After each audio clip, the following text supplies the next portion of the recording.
Bonjour, j'espère que vous allez bien. Je vous retrouve enfin donc pour une nouvelle vidéo. Alors aujourd'hui je vous propose les sorties du mois d'avril. Ce sera une vidéo en deux parties. Il y en aura une, on va dire, plus générale et une autre qui sera consacrée à quelqu'un en particulier, mais vous aurez cette vidéo dans quelques jours.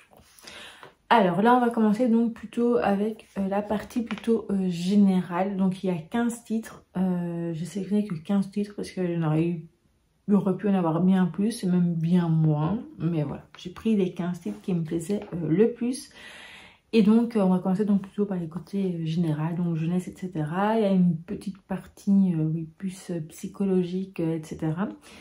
Et la dernière partie, ce sera consacré à 2 titres de coloriage. Donc c'est parti. Alors, la première sortie, donc, qui est sortie le 4 avril, c'était Gardien des Cités Perdues, donc le premier tome. Donc c'était la version collector, donc c'est édition illustrée et annotée donc, de Shannon Messenger aux éditions Lumen.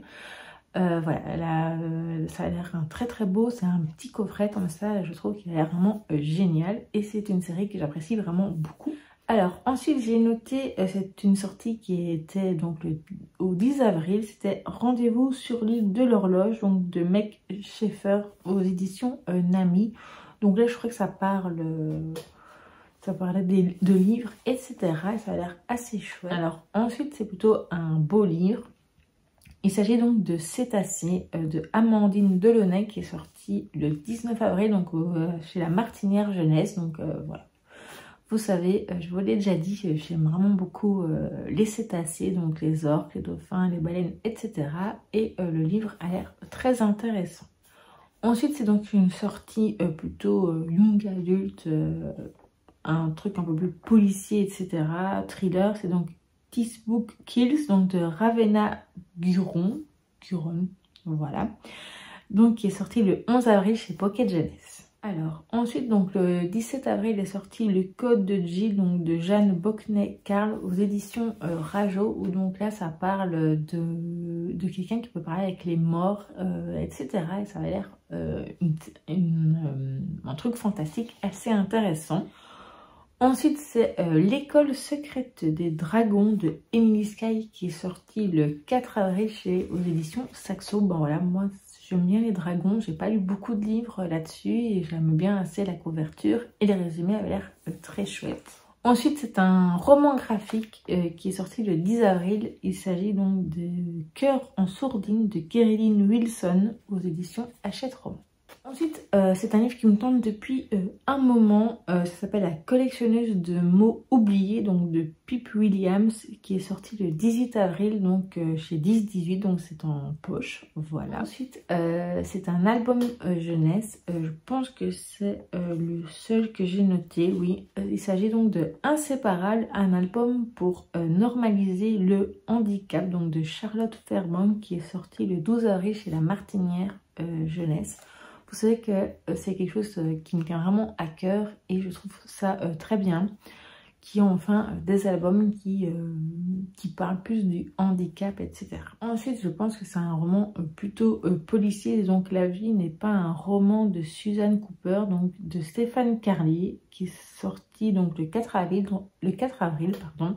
chez Le Cherche Midi. Ensuite, c'est un roman graphique de nouveau, c'est donc un Disney Twisted Tale, Les ombres du pays imaginaire, qui est sorti le 3 avril et donc je crois que c'est inspiré donc du roman aussi qui parle donc de Peter Pan et donc du pays imaginaire. Donc voilà. Donc là maintenant on va passer donc à la petite partie on va dire plutôt philosophique, etc. Donc c'est qu'un seul titre, c'est Pourquoi il est impossible de rater sa vie, petite philosophie pour s'alléger l'existence, de Mark Wilinski, qui est sorti le 18 avril aux éditions France. Alors j'ai également noté un carnet de lecture, donc c'est mon carnet de lecture donc de Audrey Trébeau, donc Le souffle des mots, qui est sorti le 3 avril chez Marabout. Je trouve que c'est très difficile de trouver un carnet de lecture qui peut plaire à tout le monde. C'est toujours quelque chose qui ne va pas ou qui n'y a pas. Et celui d'Audrey a l'air très très bien. Et enfin, donc on va passer à la dernière catégorie qui est donc les coloriages. Et donc là, j'ai noté 2 titres. Donc le premier, c'est Coloriage Mystère Disney, donc les grands classiques, le tome 11 qui est sorti le 17 avril. Voilà, je l'aimais bien parce que il y avait des doubles pages et je trouvais que ça avait l'air très bien. Ça changeait un peu des livres que j'avais pu voir auparavant. Et donc voilà, maintenant je sais qu'il y a eu des petits problèmes, je pense, d'impression et que la maison d'édition donc Hachette a dit qu'ils allaient rectifier tout ça, donc voilà. Et enfin, la toute dernière sortie, c'est donc Marque-Page Disney, donc les petites poupées qui est sorti le 3 avril. Je trouve que c'est très très mignon.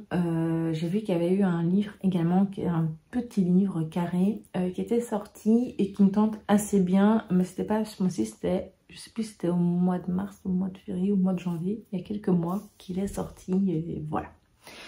Voilà donc pour ces sorties du mois d'avril, donc même si la vidéo est un peu tardive, j'espère que cette vidéo vous aura tout de même plu. N'hésitez pas à me dire quelles sont vos sorties du mois d'avril.